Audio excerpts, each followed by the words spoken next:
I want you to picture two women, same office, same floor, same job title. Both 46. The first one hasn't survived a single winter without catching something. Flu in January, sinus infection by March, some random virus in between that put her on the couch for 2 weeks. She's got a whole drawer dedicated to supplements, vitamin C, zinc, elderberry, echinacea, a probiotic she found on Instagram. She owns a juicer. She does a detox cleanse every January. And still, every few months, her body just quits on her. 14 sick days this year. Her coworkers joke about it. She laughs, but she's tired, deep down tired. She's starting to believe her immune system is just defective. The second woman sits 12 feet away. Hasn't called in sick in 3 years. No flu, no colds worth mentioning. She takes 0 supplements. Doesn't own a juicer, never done a cleanse. Honestly, doesn't even think about her immune system, because why would she? Same air, same building, same germs floating around from every coughing coworker and every door handle nobody wipes down. One of them catches everything, the other forgot what being sick feels like. Supplements didn't make the difference. Genetics didn't either. And luck had nothing to do with it. I'm Dr. Gray, and I'm going to save many lives after this video. Here's what bothers me. I've been practicing medicine for almost 20 years now, and the pattern that shows up over and over, the one that honestly makes me want to grab people by the shoulders, is this. The ones who spend the most money on health products get sick the most often. The supplement industry does $63 billion a year in this country. $63 billion. And the people buying the most are often the ones sitting in my waiting room again 3 months later. Meanwhile, the habits that actually keep people healthy cost almost nothing. Some of them are literally free, but free doesn't have a marketing budget. Nobody's running Instagram ads for go to bed earlier. 4 rules. That's what I'm giving you today. 4. They're going to sound too simple. You might even feel insulted by how basic they are. Good. That usually means they work. Before we get into them, I need you to forget something.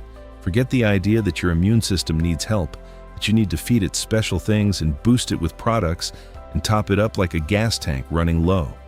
Your immune system isn't a gas tank. Picture it more like a guard dog, a really, really good guard dog, vicious when it needs to be, smart enough to tell the difference between a threat and a neighbor. You were born with this dog. It's been protecting you since day one. Most people are accidentally drugging their own guard dog, keeping it up all night, feeding it garbage, stressing it out until it can barely stand. Then they wonder why it doesn't bark when an intruder shows up. You don't need to make your immune system stronger. You need to stop weakening it. That's a completely different project, and a much cheaper one. Rule 1, sleep. And I mean actually sleep. If you get this one right, you can get almost everything else wrong and still rarely get sick. That's how powerful it is. Here's what happens when you're in deep sleep at night. Your body releases these little messenger proteins. Think of them like dispatchers at a 911 center. They coordinate your entire immune response. Where's the threat? How many fighters do we send? How hard do we hit? When you cut your sleep short, those dispatchers go home early. The 911 center is running a skeleton crew. Something gets through and the response is slow, weak, sloppy. Researchers at UC San Francisco proved this in the most brutal way possible. They took 164 healthy people, tracked their sleep for a week, then sprayed a live cold virus directly into their noses. Everyone got the same dose. The people sleeping 6 hours or less caught the cold at 4 times the rate of people sleeping 7 or more. 4 times, from 1 missing hour. A patient of mine, Gerald, 67, retired principal, came to me because he was getting sick every 6 to 8 weeks. Healthy eater, active guy, but for decades, this man went to bed at midnight and got up at 5:30. Bragged about it. You know the type. Sleep is for lazy people.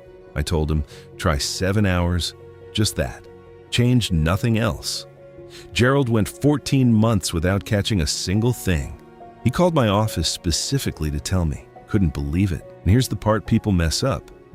7 hours in bed is not 7 hours of sleep. You lose time falling asleep. You wake up a few times without remembering it. You spend chunks of the night in light phases that do basically nothing for your immune system.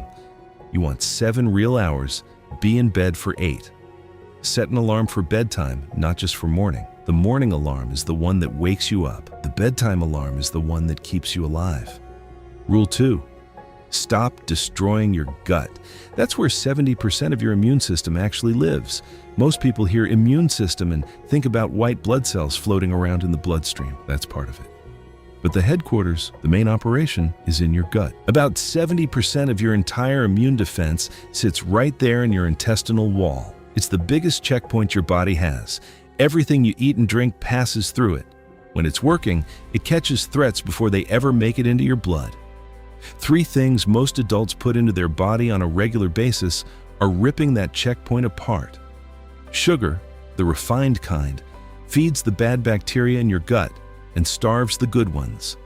Alcohol loosens the walls of your intestines within hours, even 2 glasses of wine.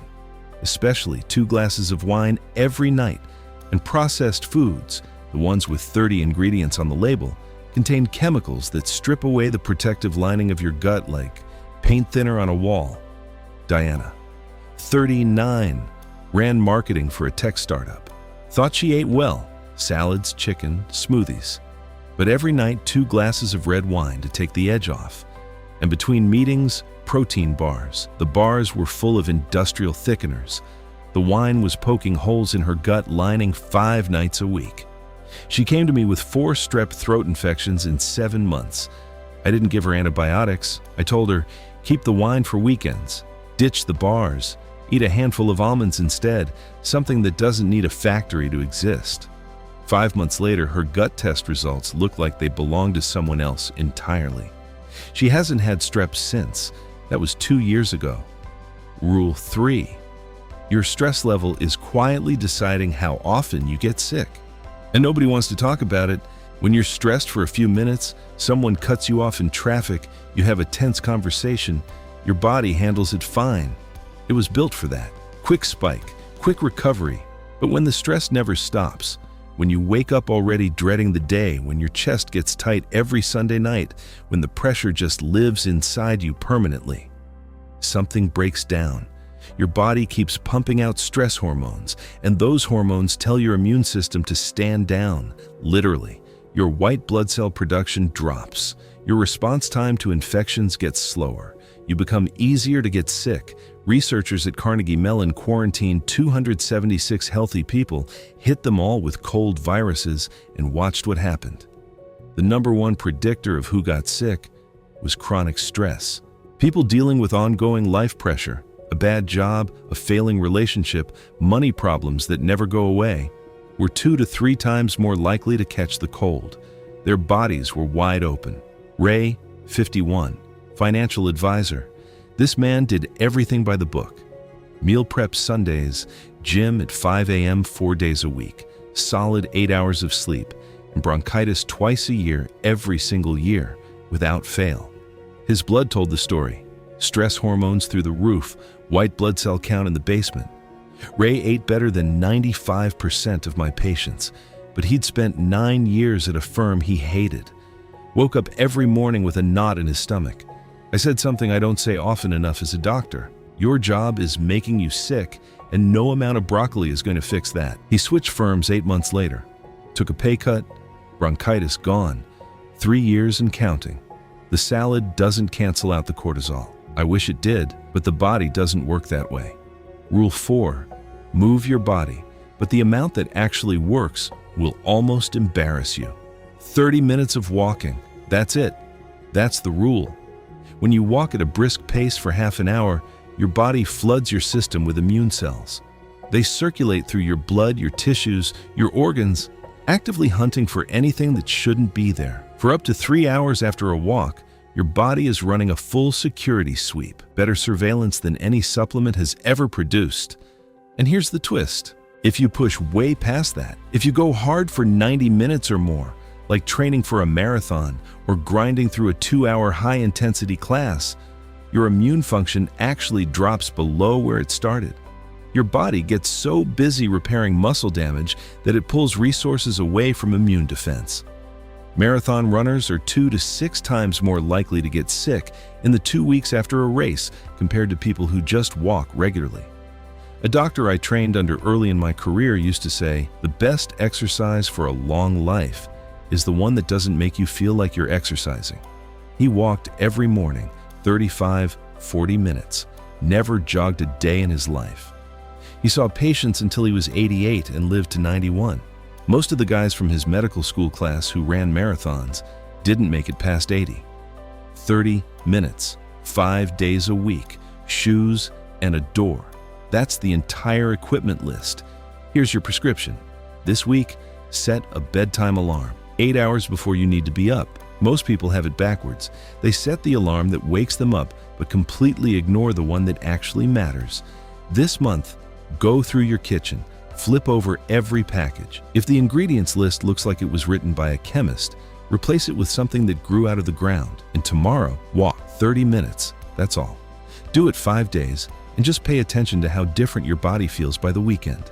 Both women from the beginning work in the same office, breathe the same air, face the same germs. The one who never gets sick doesn't have a secret. She sleeps. She eats real food. She left a miserable job 3 years ago, and she walks her dog every morning for 40 minutes. No supplements, no cleanses, no monthly subscription to anything. The other woman, the one with the drawer full of pills and the juicer and the annual detox, she keeps searching for the next product that'll fix everything. She's convinced the answer is something she hasn't bought yet. Meanwhile, her body's been telling her the answer for years. She just couldn't hear it over the sound of the blender. Your immune system was keeping you alive before you knew how to spell the word vitamin. 200,000 years of evolution built something so advanced that modern medicine still can't replicate it. It doesn't need your help. It just needs you to get out of the way. 4 rules, $0. That's the whole prescription. Your body heard everything I just said. The question is, did you? Be good to your body. It's doing its best.